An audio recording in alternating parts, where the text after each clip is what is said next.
Why don't you go somewhere in your mind where you find out who the hell you are? Very few people change the way they think. And that's why they always fuck themselves in life. They never change the way they think.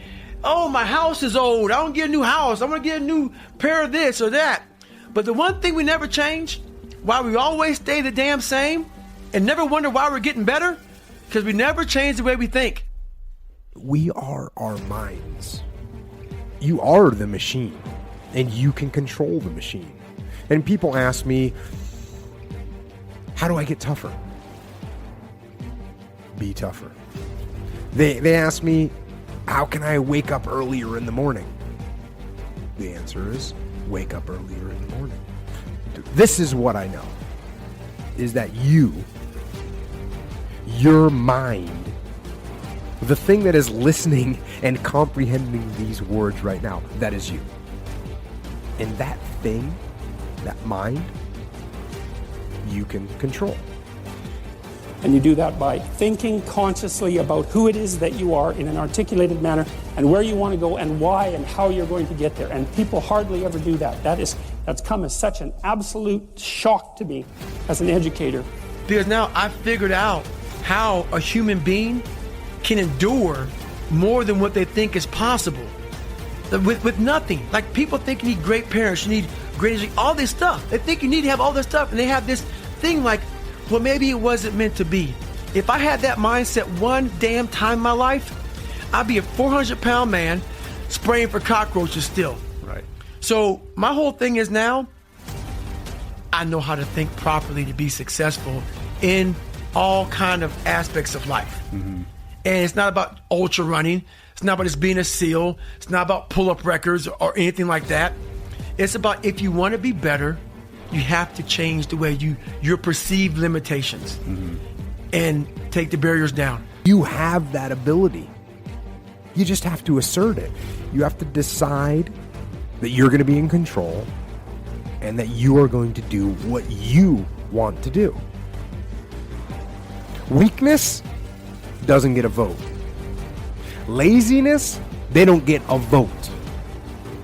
Sadness, no vote. The purpose is for you to harden your mind and to build a mindset that is tuned for you to succeed in all areas of life, okay? So when we think about going out in the rain, or we think about going out in the cold, or we think about going out in the snow like I am today, I want you to understand you can be like everybody else. But if you decide that you want to be like everybody else, you have to understand that you're going to get what everybody else gets too. So understand, conditions are never going to be right. Things are always going to be off. You're never going to have to do something. You're always going to be able to find a reason as to put it off. Don't let your mind control you. Control your mind. And once you control your mind, then you can set it free. I say train your brain harder. Because if you think a certain way, then so are you. That sums you up. If you think with a I can't do it attitude, guess what? You right, motherfucker, you can't do it. Because that's the way you think.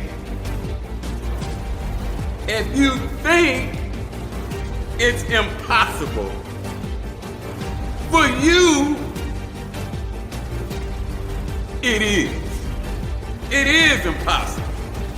Because you believe in your heart it's impossible. For you, yes, it is impossible. You have set that limitation in your mind. And you cannot break the barrier of your mind that you have set, that is your limitation. You cannot go past that because you have not sufficiently trained your brain. I'm not going to ever let anybody make themselves feel better by telling me that I was some genetic freak. I'm not going to make yourself feel better about that. I suffered. And I always say suffer because that's what I did. It was miserable. The races, every single race in Hell Week, in Buds, and in Ranger School, I suffered tremendously. I should never have been able to do it, which is why I'm so proud of myself. I don't care what place I came in. I don't care I walked 105 miles of bad water. I did it. That was the journey. That was the mission. That was it's about. It's not about, oh, well, this guy's just a freak. If that makes you feel better, it's fine. No, you can do it off just a breath of air in the right mindset. That's the message. Once you break these barriers that you have made for yourself, like the mind is the most powerful thing in the world. It is so amazing that I used to be a 300-pound guy, and I thought that was it. Could barely read, could do anything, and now that what was inside that person was this guy that's in front of you today. That's how scary the mind is. And that's what I started realizing through this journey, is that once I got a taste of, wow, man, I haven't even begun to crack what the mind is capable of. And what I started realizing is on the other end of suffering, that's the real growth of life. Because you realize how the mind processes shit. 100 miles with no training. Because I went into it not thinking, I can't do this, man. I went into it with a strategy. I had an open-mindedness. So until your mind is open to the possibilities that I can do this, you would never be able to do it. Once the mind starts to believe it can be achieved, it then, only then, does it start to break down tactically how we can do this. Until then, you're going to always lose. Well, it's funny how you say that because it is a true thing. I have so many conversations in my mind because so many times I want to quit. Sure. But this is what it is. This is what I figured out. I was so afraid of myself that I had to figure out, I became a master of my mind. People, when you're afraid of something, you have to master it. That's how you start to overcome it. So what I realized, when I get to that point where I want to quit, everybody, they get to the point where they want to quit. This is what happens. The mind tells you, let's go home. Let's take a warm shower. Let's get some food. This is not right. This is that. If you cannot answer the questions at that moment, because your mind's going to start giving you all these questions. And if you can't answer them, you're going to quit.